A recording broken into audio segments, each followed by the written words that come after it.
అది కూడా 10 సంవత్సరాలు నిర్లక్ష్యం చేసింది బీజేపీ పార్టీ. కాంగ్రెస్ పార్టీ అధికారంలోకి వచ్చిన 10 రోజుల్లోనే ప్రత్యేక హోదా ఆంధ్ర రాష్ట్రాల్లో అమలు చేస్తామని రాహుల్ గాంధీ గారి మాటగా చెప్తున్నాం.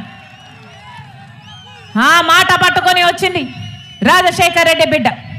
ఒక ప్రత్యేక హోదాయే కాదు, ప్రత్యేక హోదా రావాలి అంటే కాంగ్రెస్ పార్టీ అధికారంలోకి రావాలి.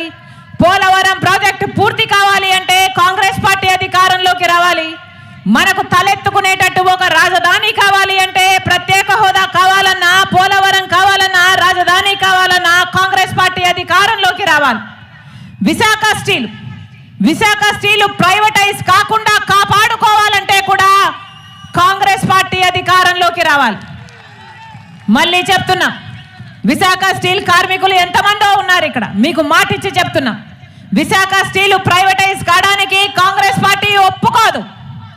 మేమెవరమో ఒప్పుకోం. మీ పక్షాన మేము నిలబడతాం, మేము మీ పక్షాన పోరాటం చేస్తాం. విశాఖ స్టీలు ఎప్పటికీ ప్రైవేటైజ్ కాదు. మా ప్రాణాలు అడ్డేసైనా సరే విశాఖ స్టీలు కోసం కాంగ్రెస్ పార్టీ నిలబడుతుంది. విశాఖ స్టీల్ను కాపాడుకునే ప్రతి ప్రయత్నము మీరు ఎప్పుడు పిలిస్తే అప్పుడు, ఎప్పుడు కేకేస్తే అప్పుడు కాంగ్రెస్ పార్టీ ప్రత్యక్షమవుతుంది. మీకోసం పోరాటం చేస్తామని కాంగ్రెస్ పార్టీ తరఫున మీ రాజశేఖర్ రెడ్డి బిడ్డ ఈరోజు మీకు మాటిస్తుంది.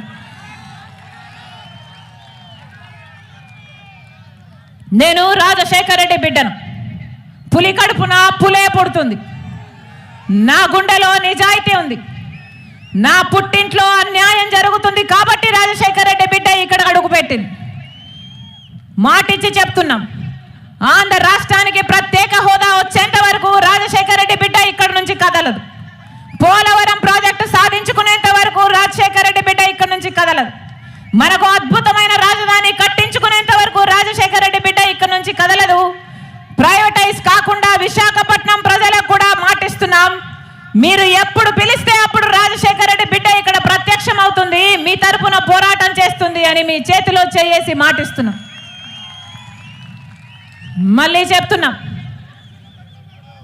చెప్తున్నాం, ఇంకో 2 నెలల్లో ఓట్లున్నాయి, ఎలక్షన్లు ఉన్నాయి. ఓటు అనేది మీ చేతుల్లో ఉన్న ఆయుధం. ఓటు అనేది మీ చేతుల్లో ఉన్న ఏకైక ఆయుధం. 5 సంవత్సరాలకు ఒక్కసారి మాత్రమే వస్తుంది ఈ ఆయుధం. ఆలోచన చేసి ఓటు వేయండి.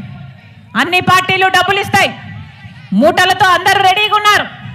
ఒకవైపు వైసీపీ పార్టీ రెడీగా ఉంది మూటలతో, ఒకవైపు టీడీపీ పార్టీ కూడా రెడీగా ఉంది మూటలతో. డబ్బులు ఇస్తారు, తీసుకోండి. మీ డబ్బులే, మీ పేరు చెప్పి సంపాదించుకున్న డబ్బులే. కానీ ఓటు మాత్రం అమ్ముకోకండి. ఓటు ఎవరికి వేయాలి అని మీ మనస్సాక్షి చెప్పాలి. ఓటు ఎవరికి వేస్తారో మీ భవిష్యత్తు దాని మీద ఆధారపడి ఉంది. కాంగ్రెస్ పార్టీని ఆశీర్వదించండి. మాటిచ్చి చెప్తున్నాం, ప్రత్యేక హోదాను సాధ్యం చేస్తాం.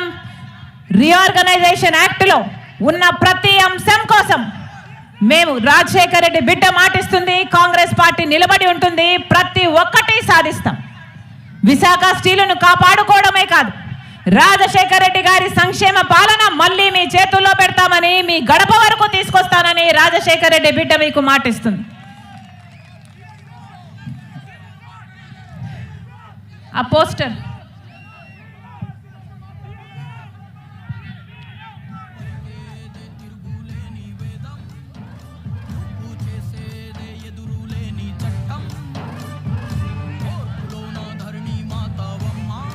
డిఎస్సి కోసం తయారైతున్న వాళ్ళు ఇక్కడ ఉన్నారు. విద్యార్థులు ఆలోచన చేయండి. 5 సంవత్సరాలు ప్రభుత్వం పట్టించుకోలేదు. జగనన్న గారు చెప్పిన మాట 2,30,000 ఉద్యోగాలు ప్రభుత్వ శాఖల్లో ఖాళీగా ఉన్నాయి, అధికారంలోకి వచ్చిన వెంటనే అవి భర్తీ చేస్తామని చెప్పారు. ప్రతి సంవత్సరము సంక్రాంతి ఎలా వస్తుందో జాబ్ క్యాలెండర్ కూడా ప్రతి సంవత్సరము వస్తుందని చెప్పాడు. 23,000 డిఎస్సి ఉద్యోగాలు, టీచర్ ఉద్యోగాలు ఖాళీగా ఉన్నాయి. 7,000 ఉద్యోగాలే ఎందుకు భర్తీ చేస్తున్నావు చంద్రబాబు గారు అని ఆ రోజు సిగ్గులేదా అని తిట్టాడు జగనన్న గారు. మరి ఈరోజు 23,000 ఉద్యోగాలను భర్తీ చేయాల్సిన జగనన్న గారు కేవలం 6,000 ఉద్యోగాలతో ఒక మెగా డిఎస్సి కాదు, ఒక డగా డిఎస్సి విడుదల చేశారు. అది కూడా